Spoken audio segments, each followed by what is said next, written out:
శ్రీ కాళే యాదయ్య గారు.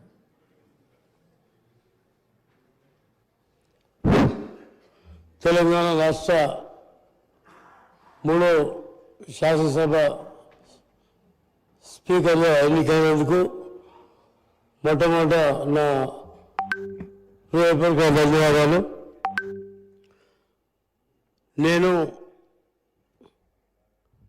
మీరు పవిత్ర స్నేహితులం. ఎందుకంటే నేను ఒకటేసారి ఎంపీటీసీలం, ఒకటే నియోజకవర్గం. మరి ఆ రోజు ఇద్దరం కలిసి వికారాబాద్ సీటుకు 4 సార్లు కొట్లాడినాం. ఇద్దరం కూడా 4 సార్లు వికారాబాద్ సీటుకు కొట్లాడినాం. కాలక్రమేణా 2008లో మరి రాజశేఖర రెడ్డి సాబ్ మరి నాకు నచ్చజెప్పి ఆ రోజు నీకు టికెట్ ఇచ్చిన తర్వాత ఆ రోజు లాస్ట్ ఎలక్షన్లో నామినేషన్ వేయలేకపోయేటప్పుడు కూడా అందుకోలేమని చెప్పి నా బైక్ మీద నడిపించుకొని నేను తీసుకుపోయి నామినేషన్ వేయించినటువంటి విషయం గుర్తు చేస్తున్నా.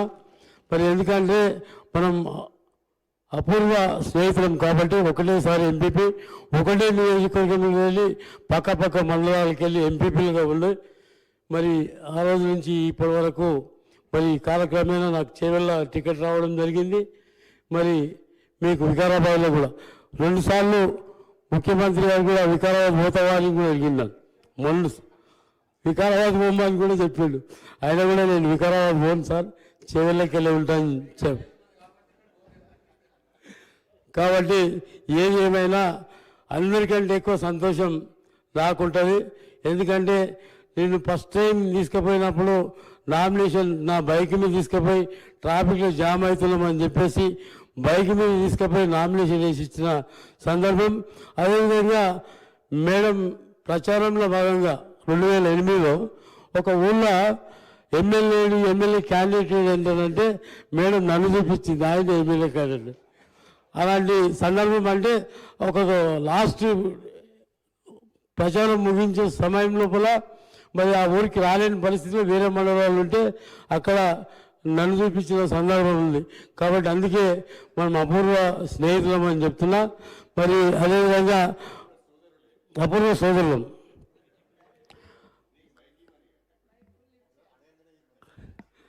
మీరు సభ్యులందరినీ కూడా గౌరవ మర్యాదలు మరి వాళ్ళ హక్కులకు ఎలాంటి భంగం కలగకుండా మరి ఒక దిగువ స్థాయి నుంచి ఉన్నత స్థాయికి ఇలా తెలంగాణ రాష్ట్రం స్పీకర్ స్థానం పవిత్రమైంది, అసెంబ్లీ పవిత్రమైంది. కాబట్టి అత్యున్నత స్థానంలో మీరు ఉన్నందుకు, మిమ్మల్ని ఎంపిక చేసినందుకు, మరి భగవంతుని కృప వల్ల మీరు ఎంపిక అయినందుకు మాకందరికీ కూడా హృదయపూర్వక ధన్యవాదాలు. మేమందరం కూడా మీకు మరి ఎల్లప్పుడూ అందుబాటులో సభ్యుల హక్కులను కాలరాయకుండా మా యొక్క ధ్వనిని వినిపించేటట్టు మాకు అవకాశాలు కల్పించాలని ఆ భగవంతుని కోరుతూ మరి అవకాశం కల్పించిన మీ అందరికీ కూడా పేరు హృదయపూర్వక ధన్యవాదాలు చెప్తూ సెలవు తీసుకుంటాం.